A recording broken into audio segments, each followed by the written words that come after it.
Hello friends, नमस्कार। आप सभी का स्वागत है आपके अपने चैनल वनडे एग्जाम टारगेट पर। और 3 बजे की क्लास में आप सभी का स्वागत है। और यहाँ पर हम आ चुके हैं, ठीक है।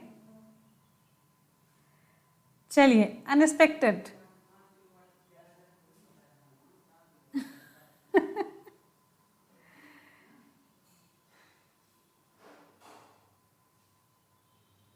सभी से नमस्कार, गुड इवनिंग। स्टार्ट करते हैं आज की क्लास को। क्वेश्चन आप सभी की स्क्रीन पर बिना किसी देरी के। चलिए, नाभिकीय रिएक्टर में जो भारी जल होता है D2O है, यहाँ पर लिखा है D2O। तो D2O का प्रयोग किस रूप में किया जाता है? सभी लोग अपने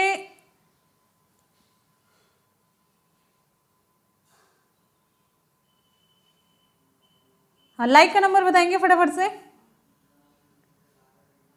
एकदम से सुपर डुपर हिट क्लास बना दीजिए, जिससे कि हाँ सर को भी लगे कि अगर हम ले रहे हैं तो कुछ। हाँ, तो विकल्प यहाँ पर हमारा सही हो जाता है ऑप्शन ए, मंदक के रूप में।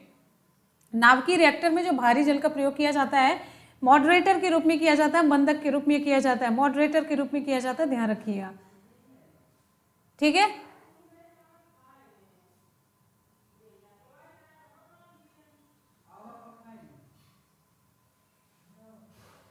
और ये मंदक का प्रयोग क्यों किया जाता है जानते हैं? मंदक का प्रयोग न्यूट्रॉन की गति को धीमा करने के लिए। किसके लिए? मेनली न्यूट्रॉन की गति को धीमा करने के लिए। न्यूट्रॉन की गति को धीमा करने के लिए मंदक का प्रयोग किया जाता है, ठीक है। चलिए,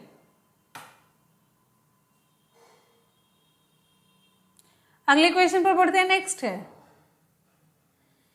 कोशिका शब्द दिया किसने था? कोशिका, सेल शब्द किसने दिया था? Leeuwenhoek, Robert Hooke, Robert brown या फिर फ्लेमिंग? ऑप्शन कौन सा सही होगा?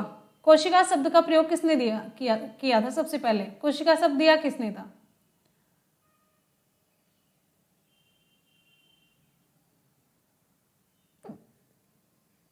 बिल्कुल सही जवाब है, ऑप्शन बी सही हो जाता है, Robert Hooke. Option B, Robert Hooke ने। तो रॉबर्ट हुक ने सेल शब्द दिया था। आपको यहां पर बताते चलते हैं, लीवेनहॉक ने किसकी खोज की थी? सबसे पहले किसकी खोज की थी? लीवेनहॉक ने। लीवेनहॉक के बारे में एक बहुत ही इंपॉर्टेंट क्वेश्चन आपका तैयार हो जाता है। लीवेनहॉक ने बैक्टीरिया की खोज की थी। बैक्टीरिया की खोज की थी लीवेनहॉक ने। रॉबर्ट ब्राउन के बारे में क्या फेमस है?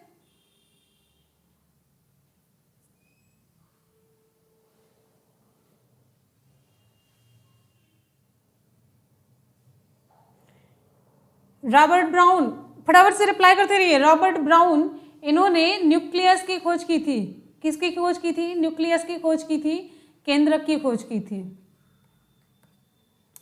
फ्लेमिंग के बारे में क्या इंपॉर्टेंट है?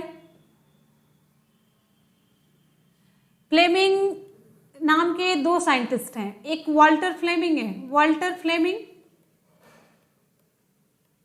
वाल्टर फ्लेमिंग है, इन्होंने माइटोसिस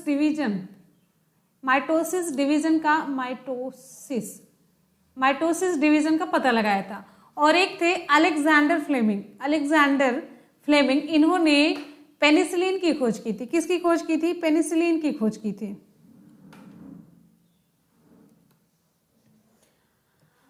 अगले क्वेश्चन पर बढ़ते हैं। नेक्स्ट है,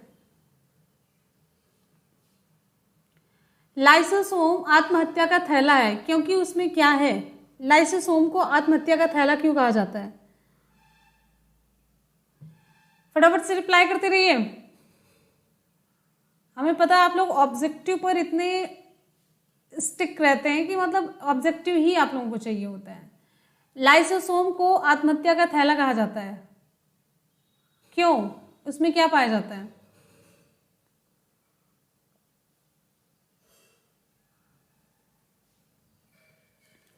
लाइसोसोम को आत्महत्या का थैला कहा जाता है क्योंकि इसमें कौन सा एंजाइम पाया जाता है या फिर क्या पाया जाता है? ऑप्शन ए सही हो जाता है, हाइड्रोलिटिक एंजाइम पाया जाता है, जल अपघटक एंजाइम पाया जाता है। लाइसोसोम को आत्महत्या का थैला कहा जाता है क्योंकि इसमें अपघटक एंजाइम पाया जाता है, बस इतना जानिए। जबकि आत्महत्या का थैला क्यों कहा जाता है? इसके पीछे बड़ा लंबा चौड़ा कॉन्सेप्ट है। अच्छा, लाइसोसोम जंतु कोशिका में पाया जाता है या फिर पादप कोशिका में या फिर दोनों कोशिका में पाया जाता है? जंतु में पाया जाता है या फिर पादप में या दोनों कोशिका में पाया जाता है लाइसोसोम?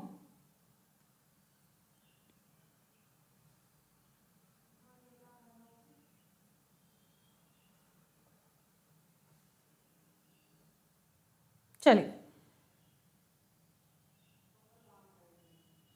लाइसोसोम केवल जंतु कोशिका में पाया जाता है। लाइसोसोम केवल जंतु कोशिका में पाया जाता है, ध्यान रखिएगा। दोनों में नहीं पाया जाता, केवल जंतु कोशिका में पाया जाता है लाइसोसोम। ये कोशिकांग होता है, जैसे मतलब ये कोशिका है ना, पूरी कोशिका है, उसमें छोटे छोटे ये यहाँ पर केंद्रक पाया जाता है, बीच में केंद्रक के भी अंदर केंद्रिका होती है और छोटे छोटे यहाँ पर कोशिकांग पाए जाते हैं। जैसे यहाँ पर माइटोकॉन्ड्रिया है, क्लोरोप्लास्ट है, लाइसोसोम है, एंडोप्लाज्मिक रेटिकुलम है, तो ये सारी चीजें ये पाई जाती हैं। ठीक है, गोल्जी काय है, तो इसी में एक लाइसोसोम होता है कोशिकांग, जो कि केवल पाया जाता है जो जंतु कोशिका होती है उसमें पाया जाता है, पादप में लाइसोसोम नहीं पाया जाता। अगले क्वेश्चन पर बढ़ते हैं, नेक्स्ट है कोशिका का पावर हाउस। कोशिका का पावर हाउस कौन सा है? कोशिका का पावर हाउस कौन है? क्लोरोप्लास्ट है, माइटोकॉन्ड्रिया, गोल्जी काय या फिर न्यूक्लियोलस?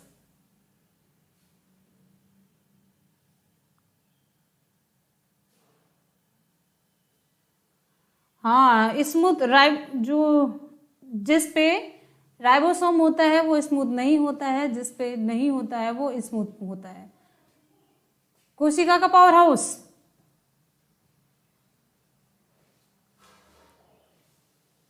ऊर्जागृह। कोशिका का ऊर्जागृह किसे कहते हैं? बिल्कुल सही जवाब है माइटोकॉन्ड्रिया। माइटोकॉन्ड्रिया, अच्छा माइटोकॉन्ड्रिया की खोज किसने की थी? माइटोकॉन्ड्रिया की खोज किसने की थी? अभी को हमने कर दिया है लॉक, कायदे से लॉक कर दिया है, ये खुलने वाला है नहीं। माइटोकॉन्ड्रिया की खोज किसने की थी? रिचर्ड अल्टमान ने। लेकिन माइटोकॉन्ड्रिया का नाम किसने दिया था? सी बेंडा ने दिया था। सी बेंडा ने इसका नाम दिया था और ये इसका मुख्य काम होता है एटीपी के रूप में ऊर्जा मुक्त करना। और ये एटीपी को ऊर्जा का सिक्का कहा जाता है। ऊर्जा का सिक्का कहा जाता है। ऊर्जा का सिक्का, जब भी ऊर्जा की जरूरत होती है एटीपी किसमें टूटता है? एडीपी में टूट जाता है। एटीपी का फुल फॉर्म है एडिनोसिन ट्राइफॉस्फेट, तो ये टूटता है एडीपी में, एडिनोसिन डाइफॉस्फेट में, प्लस एक फॉस्फेट रिलीज यहाँ पे होता है। यहाँ पर जो बॉन्ड टूटता है ना, यहीं से ऊर्जा मुक्त होती है।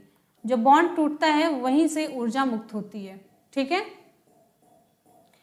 और ये जो गोल्जी काय है ये प्लांट और एनिमल सेल दोनों में पाया जाता है। माइटोकॉन्ड्रिया भी दोनों में पाया जाता है, ध्यान रखिएगा। लेकिन जो क्लोरोप्लास्ट है केवल प्लांट में पाया जाता है। ठीक, तो गोल्जी काय जो है ये प्लांट और एनिमल दोनों में पाया जाता है और इसकी खोज किसने की थी? कैमिलियो गोल्जी ने की थी। गोल्जी काय की खोज किसने की थी? कैमिलियो गोल्जी ने की थी और इन्हीं के नाम पर ही इन्हें गोल्गी बॉडी रखा गया और इन्हें सेल में पदार्थों का, इनके द्वारा सेल में पदार्थों का जो होता है परिवहन होता है। और न्यूक्लियस के अंदर ये न्यूक्लियोलस पाया जाता है, जैसे कि हमने बताया ये पूरा कोशिका है तो ये केंद्रक होता है, इसके अंदर होता है केंद्रिका जिसे कहा जाता है न्यूक्लियोलस। ठीक है, और ये जो न्यूक्लियोलस होता है प्रोटीन और आरएनए के संश्लेषण में सहायता प्रदान करता है। अगले क्वेश्चन पर बढ़ते हैं, नेक्स्ट है। नेक्स्ट हमारा क्वेश्चन आप सभी की स्क्रीन पर आ रहा है, धीरे धीरे से आ रहा है। वह जीव जो मृत कार्बनिक पदार्थ पर उगता है उसे क्या कहा जाता है? वह जीव जो मृत कार्बनिक पदार्थ पर उगता है उसे क्या कहा जाता है? मतलब मरे हुए कार्बनिक पदार्थ पर उगता है उसे क्या कहते हैं? स्पोरोफाइट कहते हैं, पैरासाइट, सैप्रोफाइट या फिर एपिफाइट। बड़ा इंपॉर्टेंट है और थोड़ा सा टफ क्वेश्चन में आता है ये सब। जो मृत कार्बनिक पदार्थ पर उगता है उसे हम क्या कहते हैं? चलिए फटाफट से रिप्लाई करते रहिए। इतनी स्लो रिप्लाई आप लोगों की आ रही है, बहुत ही स्लो रिप्लाई आ रही है, बहुत ही स्लो।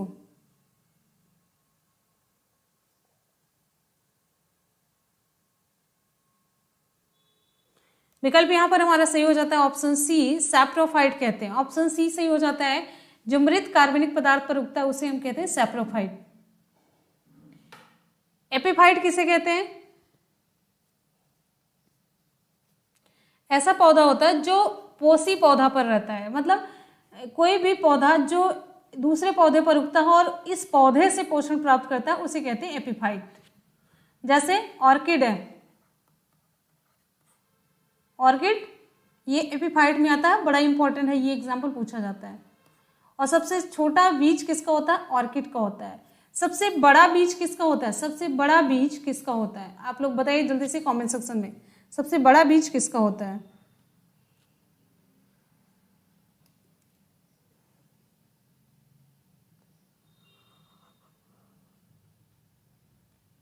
मानव शरीर में सबसे कठोर पदार्थ कौन सा है? इनेमल है, हड्डी है, उपास्थि है, मांसपेशी है?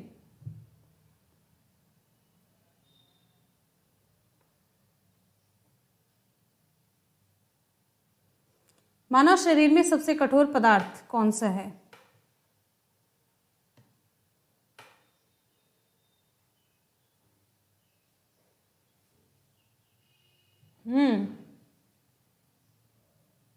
और स्लो रिप्लाई नहीं हो सकती है, थोड़ी सी और स्लो हो फिर तब अच्छा लगे।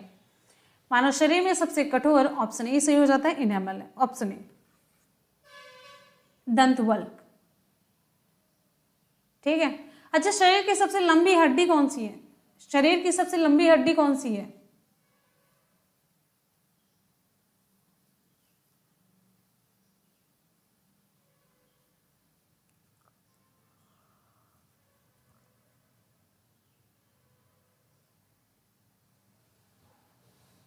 बिल्कुल सही, फीमर है। फीमर ये कहाँ पाई जाती है? जांग की हड्डी, जांग में पाई जाती है। अच्छा, शरीर की सबसे मजबूत हड्डी कौन सी है? सबसे मजबूत हड्डी कौन सी है?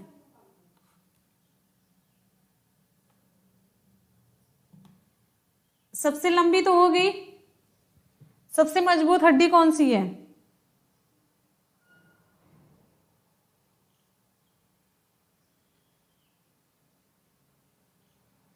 जल्दी से बताइए।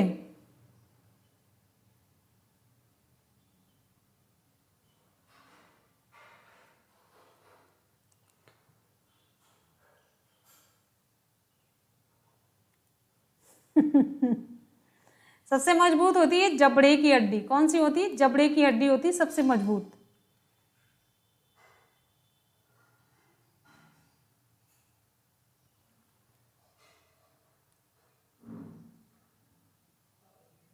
चलिए अगले क्वेश्चन पर बढ़ते हैं। अच्छा ये बताइए, सबसे छोटी हड्डी कौन सी होती है? सबसे छोटी, ये भी पूछा जाता है, ये खूब पता होगा आप लोगों को। सबसे छोटी हड्डी कौन सी होती है और ये कहाँ पर पाई जाती है? फटाफट से रिप्लाई करते रहिए, जितनी जल्दी, जैसे हम पूछते देर ना हो, आप लोग की रिप्लाई तुरंत आ जानी चाहिए, लेकिन आप लोग उतना ही लेट करते रहते हैं। मानव शरीर की सबसे छोटी हड्डी स्टेपीज होती है। कहाँ पर पाई जाती है? कान में। कान के 3 भाग होते हैं, बाह्य कर्ण, आंतरिक कर्ण, मध्य कर्ण। तो ये किस भाग में पाई जाती है? कान के किस भाग में पाई जाती है? मध्य में, आंतरिक में, या फिर बाह्य में?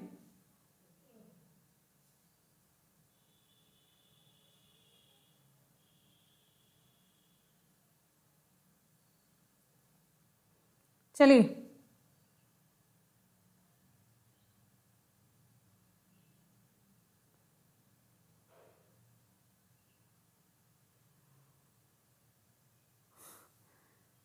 अगले क्वेश्चन पर बढ़ते हैं, खोज के लिखिएगा। नेक्स्ट, कुछ मेहनत कर लीजिए। लाल रक्त का आकार होता है, लाल रक्त का आकार कैसा होता है? आरबीसी,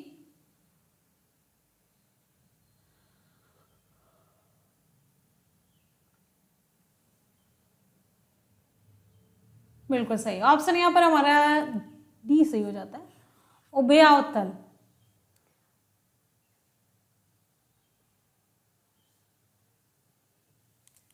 और यहाँ पर एक इंपॉर्टेंट चीज जानते रहिए, जो स्तनधारी होते हैं, स्तनधारी, उनकी जो आरबीसी होती है, रेड ब्लड कार्पसेल्स होती है,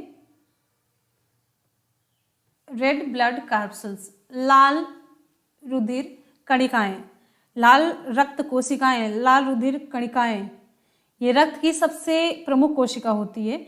और मतलब ये आप ये जानते रहिए, पूरा जो रक्त है उसका ये सबसे मतलब रुधिर का ये पूरा 40% ये कंप्लीट करती हैं। और ये क्या काम करती हैं? ऑक्सीजन ढोने का काम करती हैं। आरबीसी जो होती है ये ऑक्सीजन का परिवहन करने का काम करती है, ऑक्सीजन को ले जाती है और विभिन्न अंगों तक पहुंचाती है। इस कोशिका में केंद्रक नहीं पाया जाता है, स्तनधारी के आरबीसी में केंद्रक नहीं पाया जाता है। लेकिन यहाँ पर एक अपवाद है, इसलिए ये क्वेश्चन इंपॉर्टेंट हो जाता है। और हम आपको यही बताने वाले थे, ऊंट है, ऊंट है और लामा है, ऊंट और लामा में केंद्रक पाया जाता है। वैसे इस कोशिका में यानी कि आरबीसी में, रेड ब्लड कार्पसेल्स में केंद्रक नहीं पाया जाता, लेकिन ऊंट और लामा में केंद्रक मिलता है। तो यहाँ से इम्पोर्टेंट ये वाला क्वेश्चन इम्पोर्टेंट बन जाता है। अच्छा, आरबीसी की अगर हम औसत आयु की बात करते हैं तो कितनी है? फटाफट से बताइए।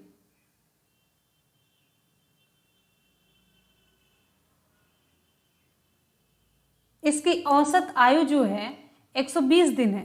कितनी है? 120 दिन है। ठीक है,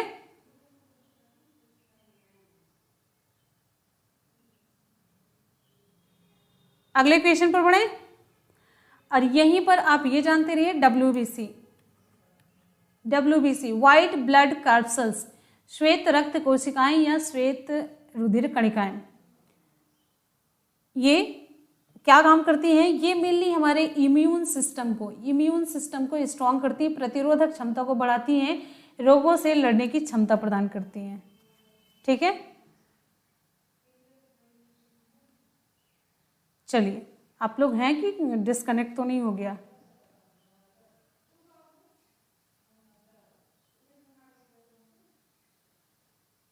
अगले क्वेश्चन पर बढ़ते हैं। नेक्स्ट है,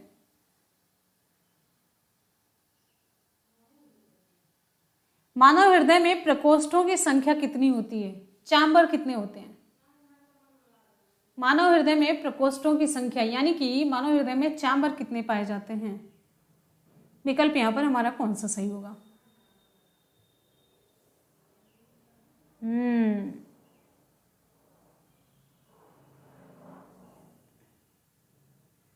प्रकोष्ठों की संख्या, प्रकोष्ठ, चैम्बर,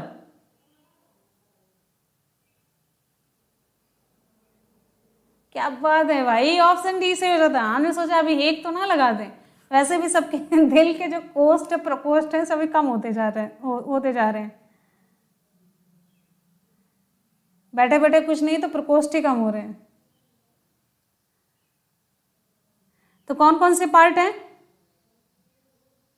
4 चैम्बर होता है, जिसमें 2 अपर होता है। बिल्कुल सही जवाब है, 2 अपर। हम ये चाह रहे हैं आप लोग की रिप्लाई हम जरूर देंगे, मतलब आप लोगों की रिप्लाई आती जाए, ये नहीं कि एकदम से डिपेंडेंट ना बनी। एग्जाम अब नजदीक है, बहुत नजदीक है। 2 अपर चैम्बर है, 2 अपर चैम्बर जिसे हम कहते हैं लेफ्ट आर्ट्रियम और राइट आर्ट्रियम। 2 अपर में, अपर चैम्बर में आ जाता है लेफ्ट आर्ट्रियम और फिर राइट आर्ट्रियम। और फिर 2 अगर मतलब लोअर चैम्बर की बात करते हैं तो लेफ्ट और राइट वेंट्रिकल्स हो जाता है। ठीक है, ये 4 हो जाते हैं। क्लियर हो गया? चलिए, और फिर ये यहाँ पर ये 4 वाल्व से भी बना होता है, 4 वाल्व भी इसमें लगे होते हैं। आपको बताते चलते हैं 4 वाल्व कौन होता है। ट्राइकस्पिड होता है, पल्मोनरी होता है, मिट्रल होता है और एरोटिक वाल्व्स होता है। तो ये 4 होते हैं इसमें। ठीक है, अच्छा ये बताइए, ये हृदय का मुख्य काम क्या है? हृदय का मुख्य काम क्या है? हृदय का मुख्य काम क्या है? धड़कना है? हृदय का मुख्य काम, हाँ, हृदय का मुख्य काम है धड़कन। बहुत बढ़िया, धड़कता है। तो ये पंप करता है। क्या पंप करता है? हवा नहीं पंप करता है, ये ऑक्सीजनेटेड जो ब्लड होता है ऑक्सीजन युक्त जो ब्लड होता है, ऑक्सीजन युक्त हम क्यों कह रहे हैं अभी आपको बताते हैं। ऑक्सीजन युक्त रक्त है, ये पंप करता है, मतलब सभी जगह पर शरीर के विभिन्न अंगों तक ये पहुंचाता है। रक्त को पंप करता है, पंप किस लिए करता है, सभी अंगों तक पहुंचाता है। कैसे रक्त को, शुद्ध रक्त को, ऑक्सीजन युक्त। अच्छा, शुद्ध रक्त किसे कहते हैं, जिस रक्त में ऑक्सीजन मिक्स होता है उसे हम शुद्ध रक्त कहते हैं। रक्त है, अगर उसमें ऑक्सीजन मिला हुआ है तो हम इसे कहेंगे शुद्ध रक्त। अगर रक्त है, इसमें कार्बन डाइऑक्साइड मिला होता है तो इसे हम कहते हैं अशुद्ध रक्त। तो हृदय का काम होता है शरीर के विभिन्न अंगों से रक्त इसमें आता है, पंप होता है, फिर शुद्ध रक्त यहाँ पर बनता है और फिर शरीर के विभिन्न अंगों तक पहुंचा दिया जाता है। ठीक है, तो ये इसका मुख्य काम है। हाँ, लव टब की आवाज आती है इसमें। अगले क्वेश्चन पर बढ़ते हैं। नेक्स्ट है,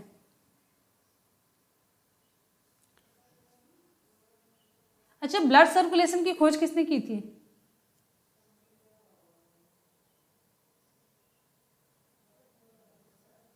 अगले क्वेश्चन पर बढ़ते हैं। नेक्स्ट है, मानो स्पाइनल कॉलम कितनी हड्डियों से बना होता है? स्पाइनल कॉर्ड कितनी हड्डियों से बना होता है? स्पाइनल कॉलम भी है, तो कितनी हड्डियों से मिलकर के बना होता है? चलिए जल्दी से बताइए।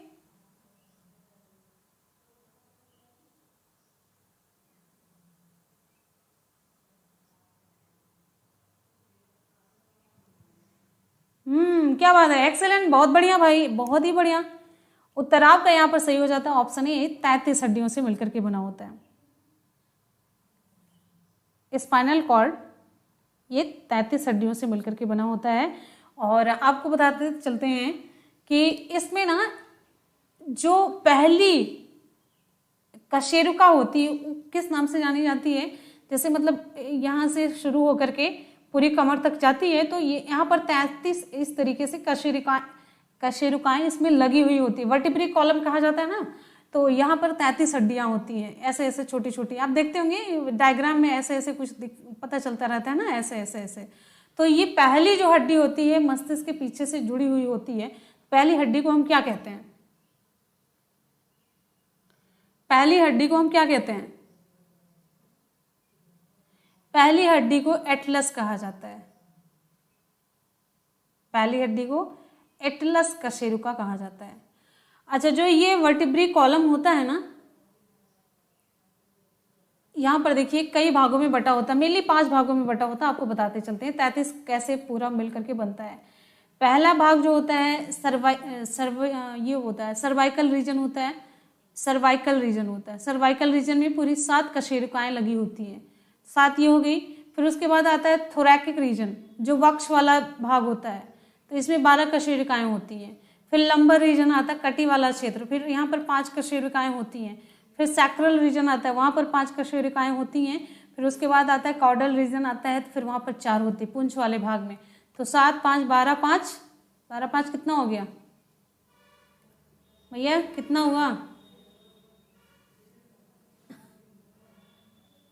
पता नहीं, हमारी कैलकुलेशन बड़ी गड़बड़ है।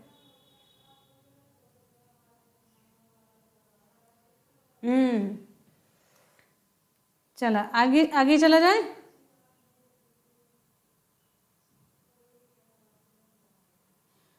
अच्छा, रीढ़ की हड्डी का काम क्या है?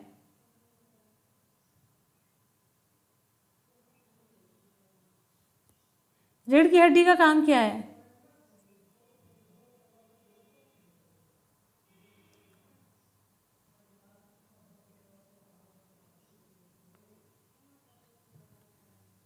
सीधा रखना, शरीर को सीधा रखना।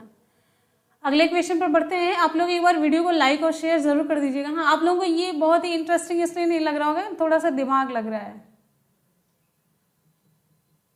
अन्य जंतुओं की अपेक्षा मनुष्य के मस्तिष्क का कौन सा भाग अधिक विकसित होता है? अन्य जंतुओं की अपेक्षा मनुष्य के मस्तिष्क का कौन सा भाग अधिक विकसित होता है? सेरिब्रम है, सेरिबेलम है, मेडुला ओब्लांगेटा है, ऑप्टिक लोब्स है। विकल्प कौन सा सही होगा?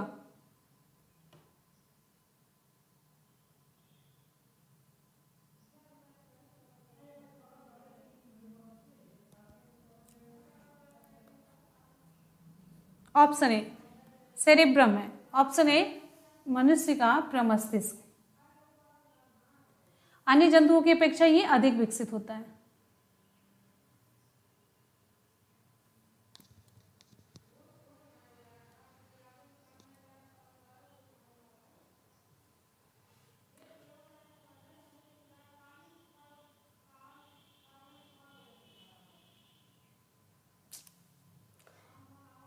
मस्तिष्क। चलिए अगले क्वेश्चन पर बढ़ते हैं। नेक्स्ट है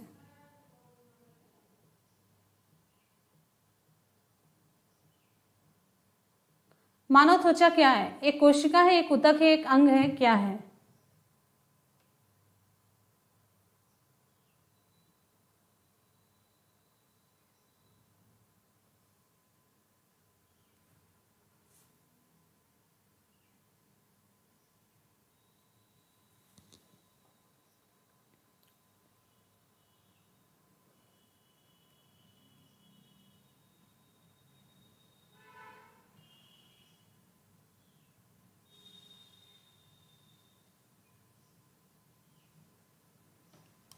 ऑप्शन सी सही हो जाता है, एक अंग है ये।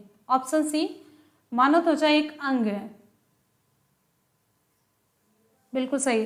अंग कैसे बनता है? शरीर की सबसे छोटी जो कोशिका होती है, सबसे शरीर की सबसे छोटी क्रियात्मक और अगर हम कहते हैं संरचनात्मक इकाई क्या है, यानी कि जो मानव शरीर है वो छोटी छोटी कोशिकाओं से मिलकर के बना है। तो सबसे छोटी इकाई होगी कोशिका, और कई कोशिकाएं मिलकर के ऊतक का निर्माण करती हैं। कई कोशिकाएं जब मिल जाती है तो ऊतक बन जाता है, और कई ऊतक जब मिल जाते हैं तो ये बनाता है अंग। अंग मिलकर के बनाता है अंग तंत्र, और फिर उससे पूरा शरीर बनता है। तो ये जो त्वचा है ये एक अंग है, ठीक है। शरीर का बाह्य आवरण होती है जिसे हम बाह्य त्वचा या फिर एपिडर्मिस भी कहते हैं, एपिडर्मिस, ठीक है। तो ये क्या काम करती है? मेनली जो हमारी त्वचा होती है रोगाणुओं से हमारे शरीर की सुरक्षा प्रदान करती है, ताप का नियंत्रण करती है, और उसके बाद ताप का नियंत्रण देखते होंगे, रोम छिद्र पाए जाते हैं, रोम जो हेयर्स होते हैं, फिर वहाँ से आप पसीना वगैरह निकलता है, ये देखते हैं। तो ये ताप का नियंत्रण ही होता है, और अपशिष्ट पदार्थों को भी बाहर निकालने का काम होता है, और विटामिन डी का भी संश्लेषण त्वचा से ही होता है, और इस तरीके से ये त्वचा का ये सारा काम है, ठीक है। अगले क्वेश्चन पर बढ़ते हैं। नेक्स्ट हमारा क्वेश्चन कौन सा है? Insulin fill in the blank के उपापचय को नियंत्रित करता है। शर्करा के, वसा के, प्रोटीन के या फिर लवण के? विकल्प कौन सा सही होगा? इंसुलिन।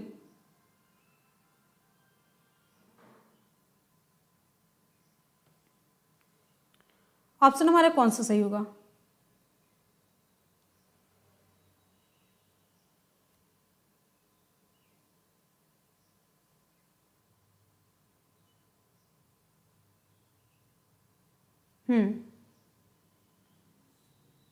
इंसुलिन। प्रोटीन कहाँ से आ गया भाई? सॉरी, ऑप्शन ए सही हो जाता है, ये शर्करा के उपापचय को नियंत्रित करता है। अरे भाई इंसुलिन, शुगर का नाम नहीं सुना है? शुगर के रोगी, शुगर के पेशेंट, तो शर्करा मीठा खाने के लिए मना किया जाता है ना, तो शर्करा मीठा किस में रहेगा?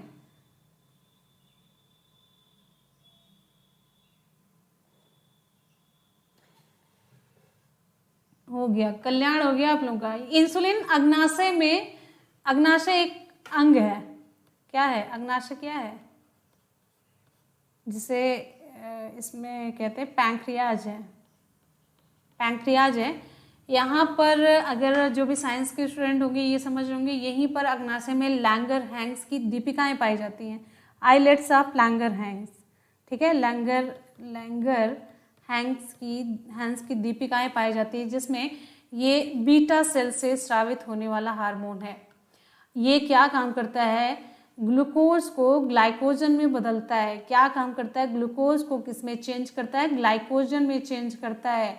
तो इसीलिए कहा जाता है कि ग्लूकोज की मात्रा को, ये शर्करा की मात्रा को नियंत्रित करता है, ठीक है। बात समझ में आई? तो किससे निकलता है? बीटा सेल से, बीटा कोशिकाओं से स्रावित होने वाला ये कि जंतु हार्मोन है, ध्यान दीजिएगा। समझ में आया?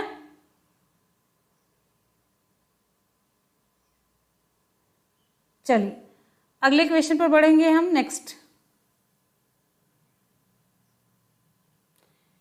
मानव शरीर का कौन सा अंग टाइफाइड से मुख्य रूप से प्रभावित होता है? मानव शरीर का कौन सा अंग है जो टाइफाइड से मुख्य रूप से प्रभावित होता है? आमाशय है, गुर्दा है, फेफड़ा है, आंत है? विकल्प कौन सा सही होगा? मानव शरीर का कौन सा अंग टाइफाइड से मुख्य रूप से प्रभावित होता है? बहुत आसान से, किसी का भी गलत नहीं होना चाहिए। टाइफाइड मैक्सिमम लोगों को हो ही चुका होता है।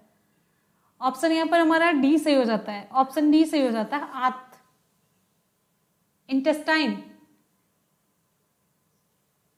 ठीक है, चलिए अब यहाँ पर हम कुछ डिजीज आपको बताते हैं, आपको बताते रहना है।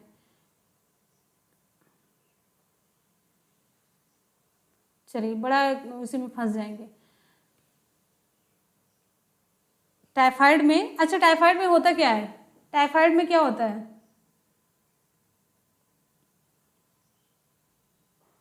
टोकले क्या लिख देते हैं, समझ ही नहीं आता है। अच्छा ये बताइए, न्यूमोनिया है, न्यूमोनिया में कौन सा अंग प्रभावित होता है? न्यूमोनिया और साथ ही साथ में ट्यूबरकुलोसिस में शरीर का कौन सा अंग प्रभावित होता है? न्यूमोनिया और ट्यूबरकुलोसिस में शरीर का कौन सा अंग प्रभावित होता है? फटाफट से रिप्लाई करते रहिए। बहुत ही बढ़िया, इससे फेफड़ा प्रभावित होता है, लंग्स। ठीक है, अच्छा नेफ्राइटिस और यूरेमिया, ये दो बीमारी का नाम है, नेफ्राइटिस और यूरेमिया। इसमें कौन सा अंग प्रभावित होता है? जल्दी से बताइए, कौन सा अंग प्रभावित होता है? फटाफट से बताइए।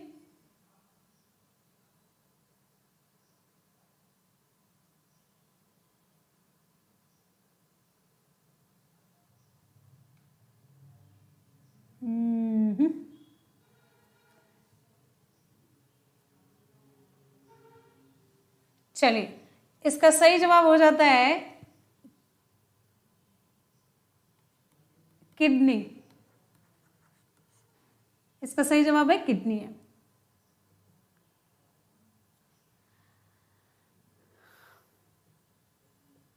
तो यहां पर क्वेश्चन कंप्लीट होता है। करेंगे सुपरफास्ट रिवीजन और साथ ही साथ में अभी करेंगे ओरल टेस्ट भी करेंगे। नाभिकीय रिएक्टर में भारी जल का प्रयोग किस रूप में किया जाता है? नाभिकीय रिएक्टर में भारी जल का प्रयोग किस रूप में किया जाता है? उत्तर यहां पर आपका, एक मिनट, ये जूम नहीं हो रहा है, रुक जाइए।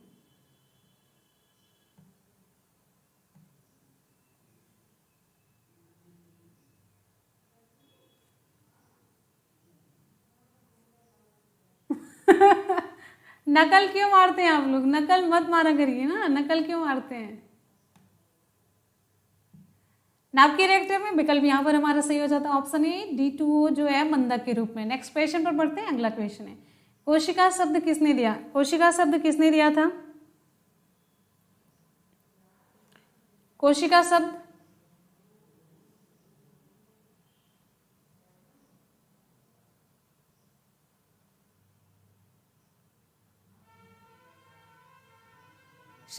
सरिता यादव। उसको मुनमुन ब्लॉक पर लेके जाइए, बच्ची को फिर दिखा दीजिए, हम देख जाएंगे। कोशिका शब्द किसने दिया था भाई? Robert Hooke. अरे राम, मेरी मोबाइल खिसक नहीं रही है, ये स्क्रॉल नहीं हो रही है।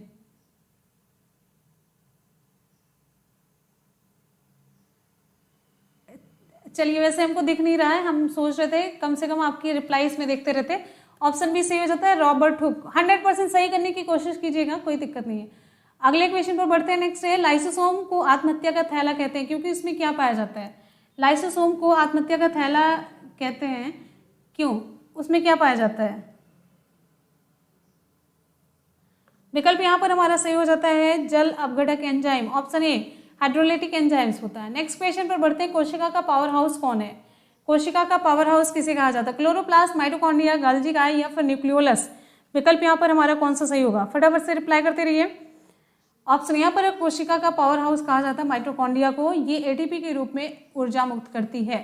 अगले क्वेश्चन पर बढ़ते हैं। नेक्स्ट है, वह जीव जो मृत कार्बनिक पदार्थ पर उगता है उसे हम क्या कहते हैं? स्पोरोफाइट, पैरासाइट, सैप्रोफाइट या फिर एपिफाइट। ऑप्शन यहाँ पर हमारा कौन सा सही होगा? फटाफट से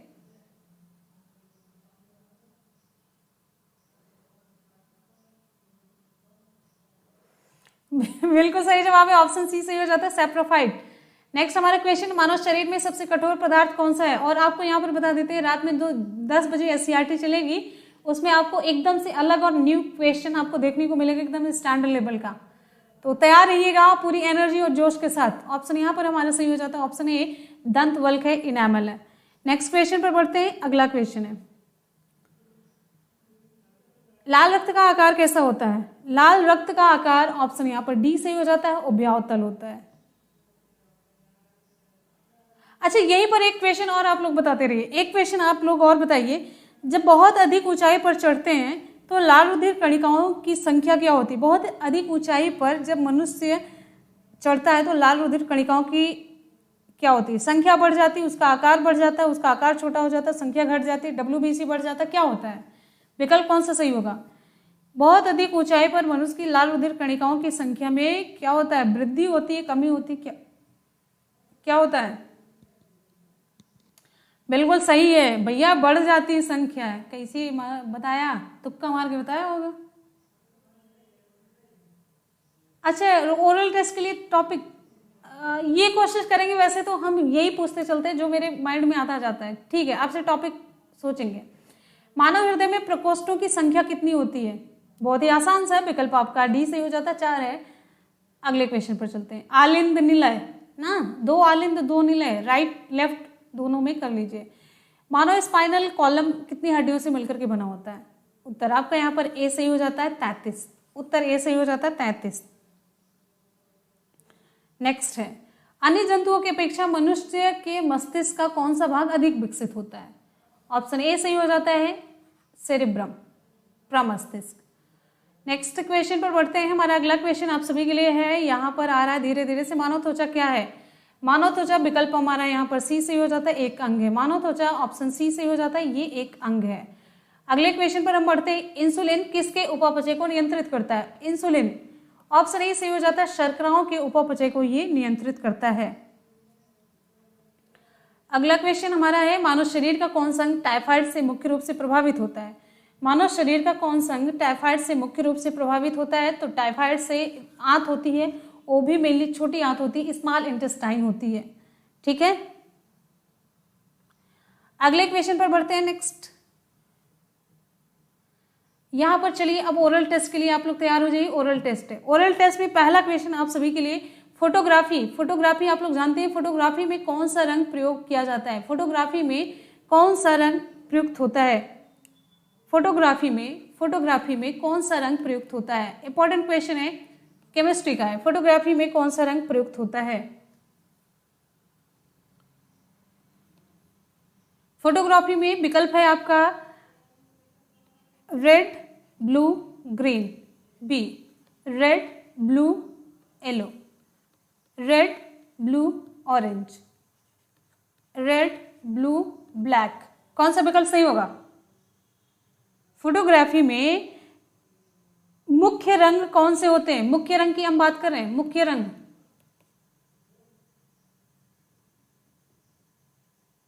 मुख्य रंग RBG, रेड होता है, ब्लू होता है, ग्रीन होता है, लाल, नीला, हरा होता है। ऑप्शन ए सही हो जाता है, 100%, इसे लॉक किया जाए।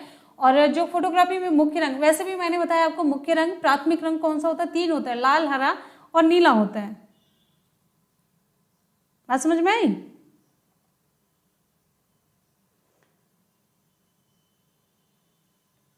हाँ, अगले क्वेश्चन पर बढ़ते हैं। नेक्स्ट है, ये आप लोगों से वैसे कल हम पूछ चुके थे।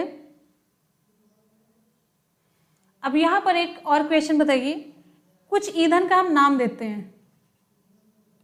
कोयला, लकड़ी,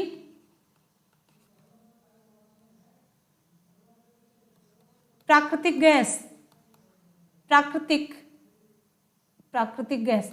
इसमें से किसका ऊष्मीय मान अधिक है? ऊष्मीय मान किसका अधिक है? ऊष्मीय मान किसका अधिक है? किसका ऊष्मीय मान अधिक है?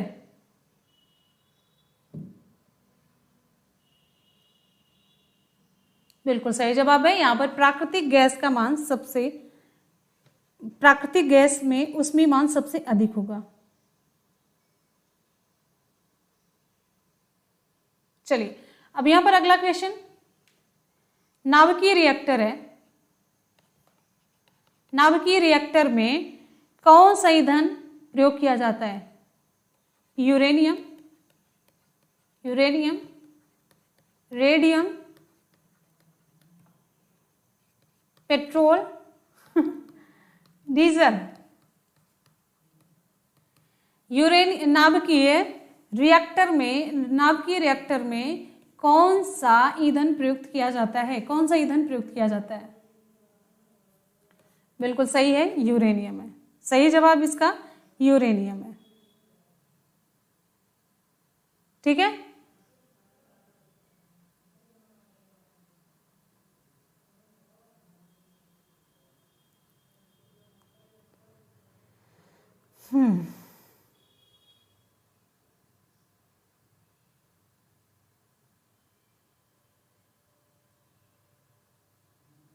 नट सही है कि सब चले गए? ठीक है ठीक है ठीक है ठीक है भाई, दिखता नहीं तो हम बड़े डर जाते हैं, एकदम से डर जाते हैं। चलिए अगले क्वेश्चन पर बढ़ते हैं। आसान सा क्वेश्चन है ग्रीन हाउस गैस से रिलेटेड। अब यहाँ पर आपको बताना है कौन सी ग्रीन हाउस गैस है। कौन सी ग्रीन हाउस गैस है? Oxygen, carbon dioxide, nitrogen, ozone. कौन सी ग्रीन हाउस गैस है?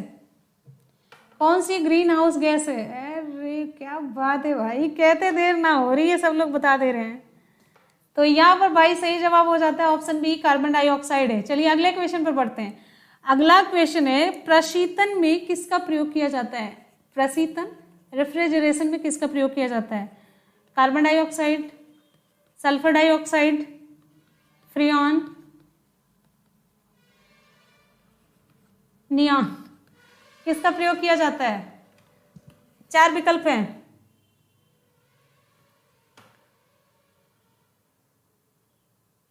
चला जल्दी जल्दी बताओ। उत्तर सही हो जाता है फ्रियॉन।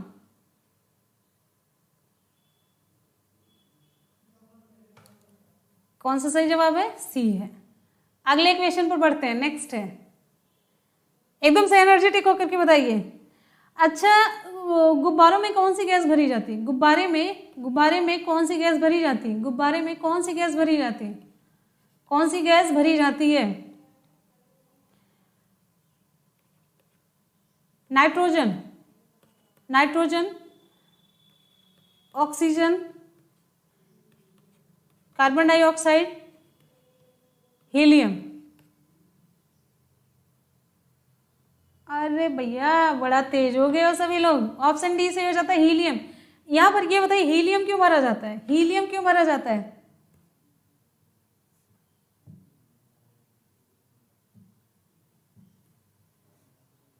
राहुल मौर्य,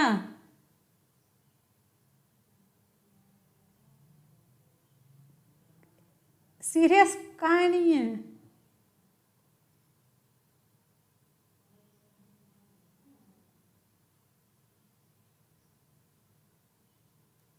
हाँ ये हीलियम। राहुल तो बहुत ही अच्छे स्टूडेंट में आते, कैसे क्या रिप्लाई? ये हो सकता है मूड, मेरा क्वेश्चन ही गलत है।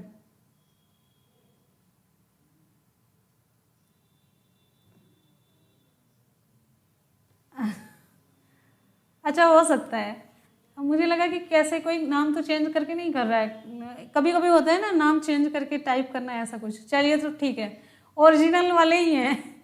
अब यहाँ पर हीलियम क्यों भरा जाता है? तो चलिए ये क्वेश्चन यहाँ पर थोड़ा सा सुधार करते हैं। हीलियम गैस को गुब्बारे में क्यों भरा जाता है? तो इसके पीछे रीजन ये है, ये वायु से हल्की होती है। ठीक है, चलिए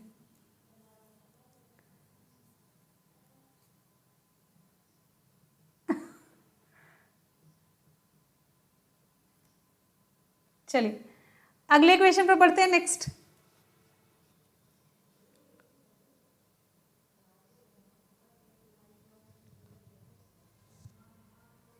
भाई थोड़ा सा भावना को समझना है ना।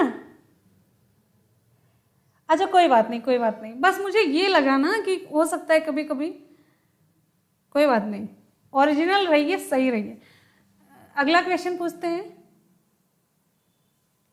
नाभिकीय रिएक्टर में ग्रेफाइट का प्रयोग किस लिए किया जाता है?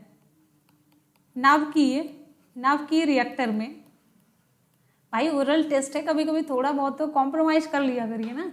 नाभिकीय रिएक्टर में ग्रेफाइट का प्रयोग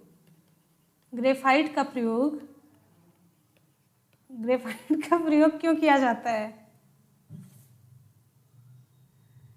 टीजीटी हिंदी, बिल्कुल सही जवाब है। नहीं, भावना में बहना नहीं, बस भावना समझना है।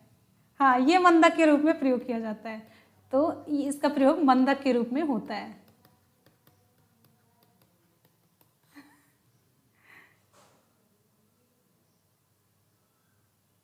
अच्छा ये बताइए, ज्यामिति का जनक किसे माना जाता है? ज्यामिति का जनक किसे माना जाता है?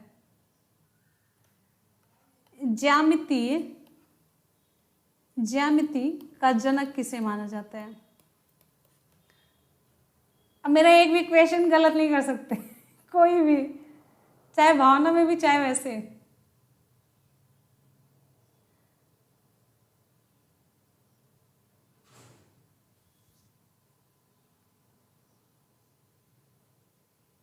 हैं? हाँ सही जवाब है यूक्लिड। भाई अगर हिंदी की टाइपिंग देख लेना तो फिर तो अपना क्वेश्चन ही आदमी भूल जाएगा। रिवीजन हो गया, यूक्लिड है, सही जवाब है। नेक्स्ट क्वेश्चन पर बढ़ते हैं। अगला कौन सा क्वेश्चन पूछा जाए? अच्छा चलिए, एक थोड़ा सा स्टैंडर्ड क्वेश्चन पूछते हैं। जो घरेलू विद्युत उपकरण होता है, इसमें जो फ्यूज तार प्रयोग किया जाता है, जो पूरा घरेलू उपकरण होता है, जो तार का पूरा सिस्टम होता है, उसमें फ्यूज का प्रयोग किया जाता है ना, फ्यूज तार का। तो इसका प्रयोग क्यों किया जाता है? इसका प्रयोग क्यों किया जाता है?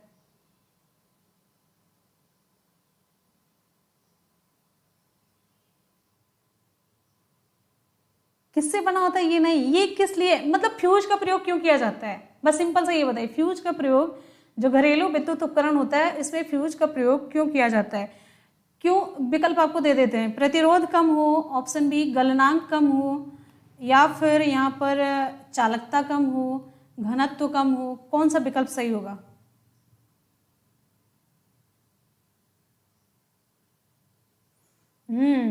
अगर विकल्प में हमने गलनांक वाला दिया है तो आपका विकल्प बी सही हो जाएगा, गलनांक कम हो। ठीक है, चलिए यहां पर आप बताइए, अगला क्वेश्चन है थोड़ा सा अलग है। कौन सा विद्युत का चालक है? विद्युत का चालक कौन सा है? विद्युत का चालक, विकल्प यहाँ पर ए है, बी है, सी है, डी है। विकल्प का नाम यहाँ पर शुद्ध जल है, और एक में लवण मिला हुआ जल है। तो चलिए इसको हम लवण जल ही बोल देते हैं। और तीसरा है लकड़ी है, और चौथा है कोयला है।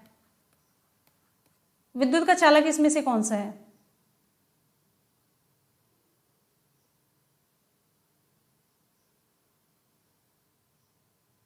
विद्युत का चालक जल इसमें होगा जिस जल में लवण मिला हुआ होता है, साल्ट मिला हुआ होता है, ये होता है विद्युत का चालक। आपको हम एससीईआरटी में पूरा कॉन्सेप्ट यहाँ पर बता करके, समझा करके बताए हैं। ठीक है, ये विद्युत का चालक होता है।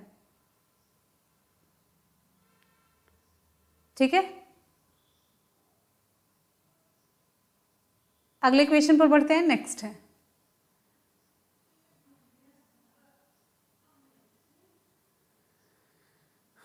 कौन सा, अब यहाँ पर चालक से रिलेटेड एक क्वेश्चन और पूछते हैं। जो निम्नलिखित में से आपको सर्वोत्तम विद्युत चालक कहते हैं, सर्वोत्तम विद्युत चालक किसे कहेंगे? तांबा है, बी है लोहा, सी है एल्यूमिनियम, डी है चांदी। कौन सा विकल्प सही होगा?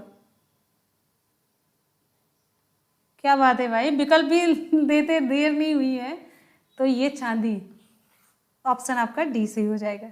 ठीक है, चलिए यहाँ पर और एक साइंस का एक क्वेश्चन है। अब साइंस का ही पूरा दिमाग में आ रहा है। सिलिकॉन क्या है? सिलिकॉन क्या है?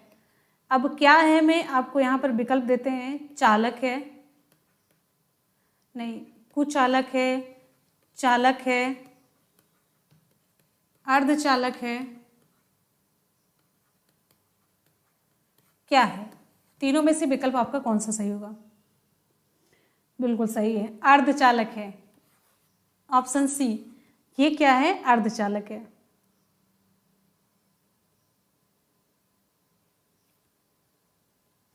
अच्छा, एक और क्वेश्चन है। ठोस अवस्था में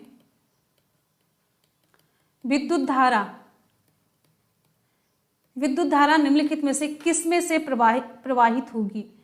ए है हीरा हो गया, ग्रेफाइट हो गया, आयोडीन हो गया, सोडियम क्लोराइड हो गया। ठोस अवस्था में, ध्यान से क्वेश्चन पढ़िए फिर रिप्लाई करिए।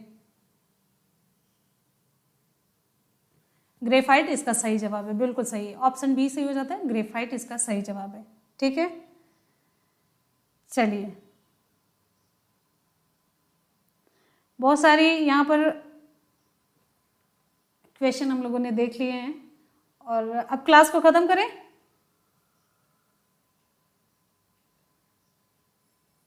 अच्छा, विश्व जैव विविधता दिवस कब मनाया जाता है? चलिए एक क्वेश्चन और बताइए, विश्व जैव विविधता दिवस, विश्व जैव विविधता दिवस, विश्व जैव विविधता दिवस कब मनाया जाता है? बिल्कुल सही जवाब है 22 मई को। विकल्प देने की जरूरत नहीं पड़ी ना, तो इसी तरीके से होता है। विश्व जैव विविधता दिवस कब मनाया जाता है? 22 कब मनाया जाता है? 22 मई को मनाया जाता है। इसका उद्देश्य जैव विविधता की सुरक्षा करना होता है। अच्छा, विश्व गौरैया दिवस कब मनाया जाता है? विश्व गौरैया दिवस, गौरैया दिवस कब मनाया जाता है? विश्व गौरैया दिवस कब मनाया जाता है?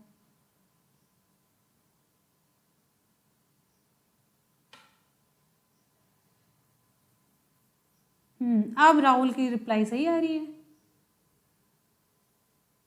जब जिस बच्चे की पहचान होती है ना, कुछ अलग हट करके आने लगता है तो जैसे लगता है कि नॉर्मल नहीं होता है। अब सही है। तो यहाँ पर विकल्प आपका, विकल्प में अगर हम देते हैं तो 20 मार्च सही हो जाएगा। 20 मार्च इसकी सही रिप्लाई होगी। विश्व गौरैया दिवस 20 मार्च को मनाया जाता है। तो गौरैया की घटती संख्या को लेकर के ये दिवस मनाया जाता है और साल 2010 में पहली बार गौरैया दिवस मनाया गया था। और अगले क्वेश्चन पर अगर हम दिवस से रिलेटेड पूछते हैं तो अंतर्राष्ट्रीय स्वतंत्र प्रेस दिवस कब मनाया जाता है? अंतर्राष्ट्रीय स्वतंत्र प्रेस दिवस कब मनाया जाता है? अंतर्राष्ट्रीय स्वतंत्र प्रेस दिवस कब मनाया जाता है? 1 मई, 2 मई, 3 मई, 4 मई, कब सही होगा? बिल्कुल सही है मोनिका, बिल्कुल सही है। 3 मई को मनाया जाता है अंतर्राष्ट्रीय प्रेस स्वतंत्रता दिवस। ठीक है। अच्छा, भारत में झंडा दिवस कब मनाया जाता है? भारत में झंडा दिवस कब मनाया जाता है? भारत में झंडा दिवस, भारत में झंडा दिवस कब मनाया जाता है? भारत में झंडा दिवस कब मनाया जाता है? 3 दिसंबर, 7 दिसंबर, 11 दिसंबर, 12 दिसंबर, कब मनाया जाता है?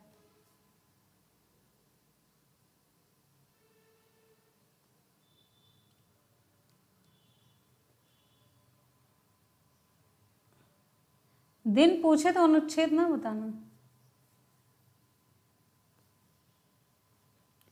7 दिसंबर को भारत में झंडा दिवस 7 दिसंबर को मनाया जाता है। इंपॉर्टेंट क्वेश्चन है और मैक्सिमम बच्चे इसमें कंफ्यूज कर जाते हैं।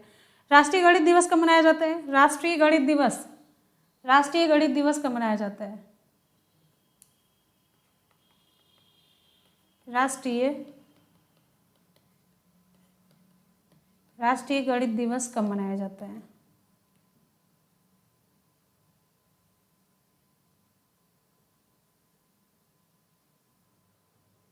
राष्ट्रीय गणित दिवस 17 दिसंबर, 20 दिसंबर, 22 दिसंबर, 25 दिसंबर, 26 दिसंबर।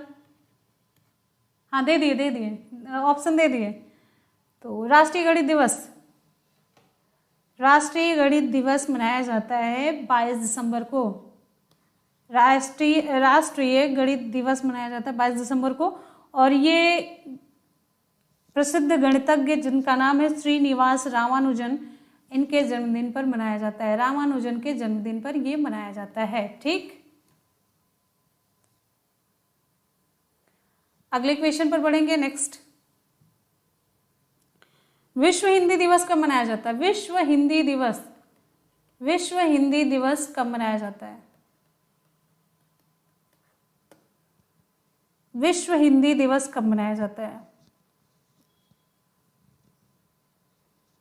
16 अगस्त, 17 अगस्त, 18 अगस्त, 14 सितंबर, कौन सा विकल्प सही होगा?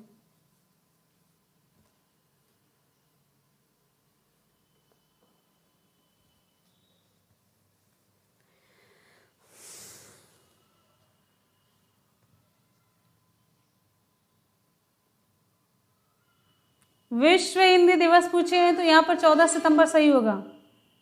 और विश्व हिंदी सप्ताह कब मनाया जाता है? विश्व हिंदी सप्ताह, विश्व हिंदी सप्ताह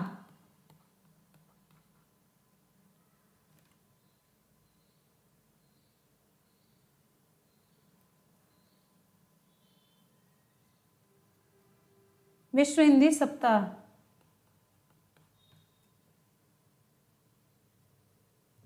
अच्छा अच्छा,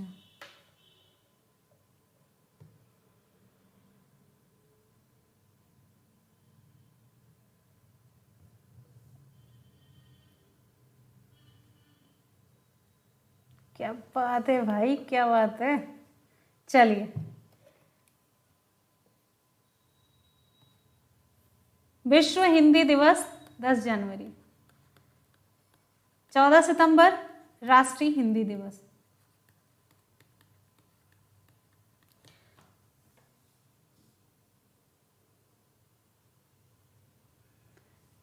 अब आगे बताइए, विश्व हिंदी सप्ताह,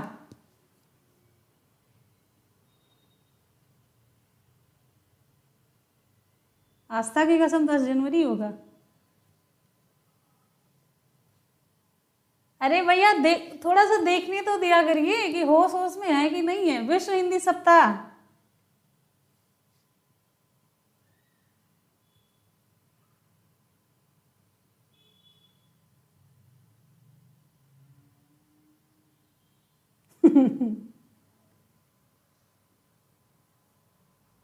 हमको ना पता है।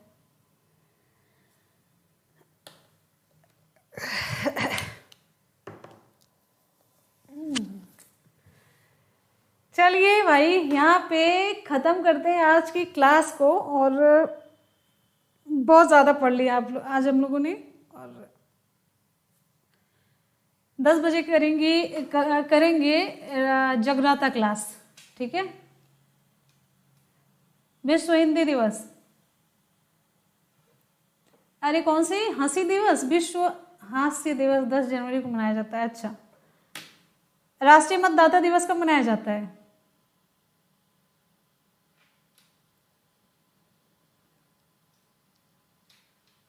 अरे सप्ताह हमको भी नहीं पता है।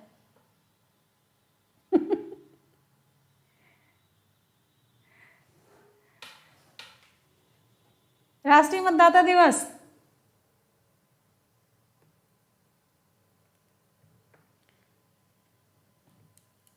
कुछ खोज खाज लीजिएगा ना, SW में भी नोट कर लीजिए ना कुछ, फिर तो मिलेंगे। 10 बजे मिलते हैं, हमेशा ही तो मिलते रहते हैं। चलिए, क्वेश्चन ऑफ द डे पढ़िए।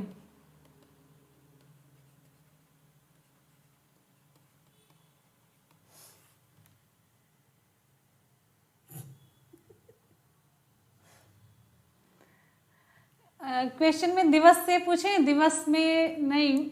चलिए जनजाति से पूछते हैं, ठीक है। जनजाति से पूछते हैं। लिंबू, लिंबू कहाँ की है? लिंबू कहाँ की जनजाति है? लिंबू किस राज्य आपको बताना है। लिंबू किस राज्य की जनजाति है? और लींबू हो गया, बोंडा हो गया, और कोल, भोटिया, सबका राज्य आपको बताना है। लींबू, बोंडा, कोल, भोटिया और थारू आपको आप सभी को पता ही है। और साथ ही साथ में कार्बी, कार्बी भी है, हाँ कार्बी भी है। तो ये सारी आपको बताना है। जनजाति से रिलेटेड आज का क्वेश्चन ऑफ द डे है, जनजाति से related question of the day है, ठीक है।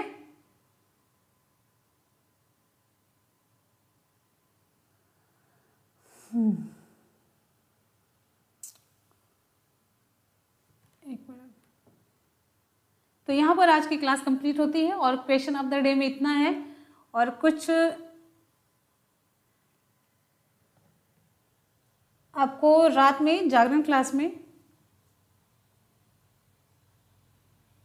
एकदम से अलग क्वेश्चन देखने को मिलेंगे। थोड़ा सा उसमें हो सकता है हैंड रिटन भी हो जाए। और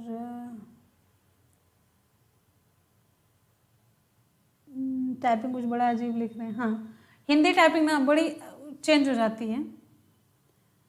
मैम अब आप टीजीटी हिंदी करा दीजिए प्लीज़। अच्छा मनु, देखते हैं हिंदी के लिए, ठीक है। और मैम सर कहाँ है, रात की क्लास सर लेंगे, कोई कंफर्म नहीं रहता है। तो सर बाहर गए हुए थे, काम से थे नहीं, सच्ची में।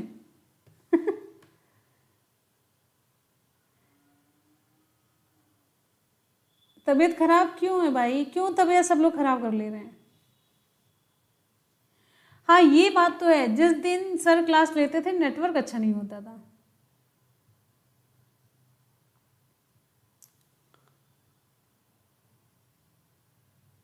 अच्छा सुई लगी है,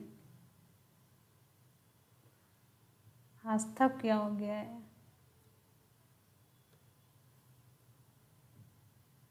चलिए ना, मिलते हैं फिर।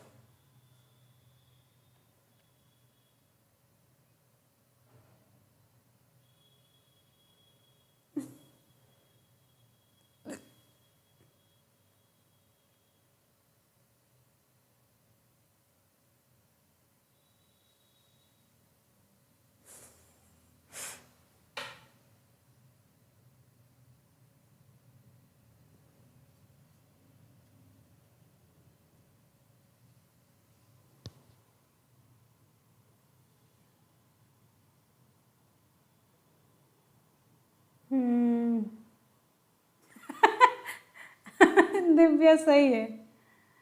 चलिए मिलते हैं फिर।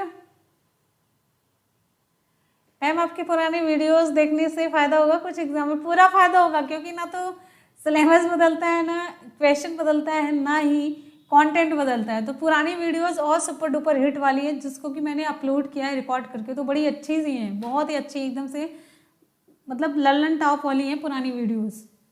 उसे पुरानी वीडियोज़ तो बिल्कुल भी ना मिस कीजिएगा। चलिए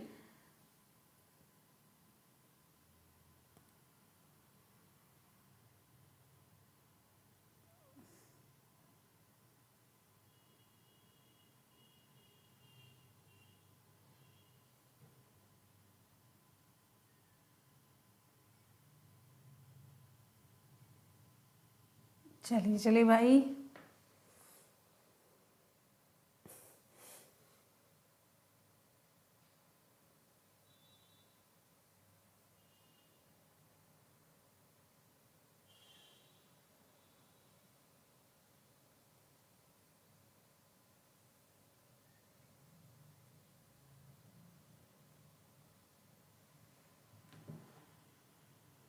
आप लोग कमेंट हम बीच बीच में देखते हैं ना, तो हमको टाइम लग जाता है। हाँ यूट्यूब पर ही पुरानी वीडियोज़ हैं सब।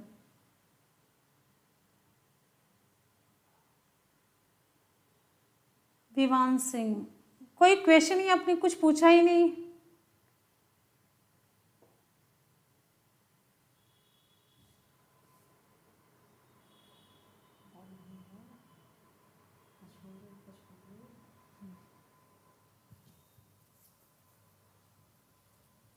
चलिए,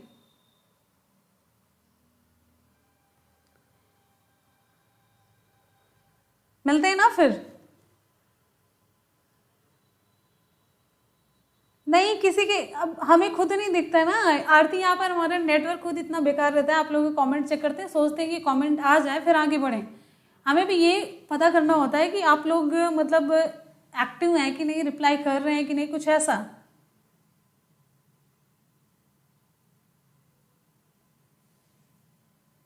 तो बस ऐसा ही है। चलिए मिलते हैं ना फिर, आप लोग रात में मिलेंगे जागरण क्लास में। तब तक के लिए goodbye, take care, thank you so much, love you all. और पीछे जो मैंने क्वेश्चन पूछा उस पर टाइम वेस्ट करने की ज़रूरत नहीं है, सप्ताह वाला, ठीक है। चलिए मिलते हैं, thank you so much, love you all, जय हिंद, वंदे मातरम।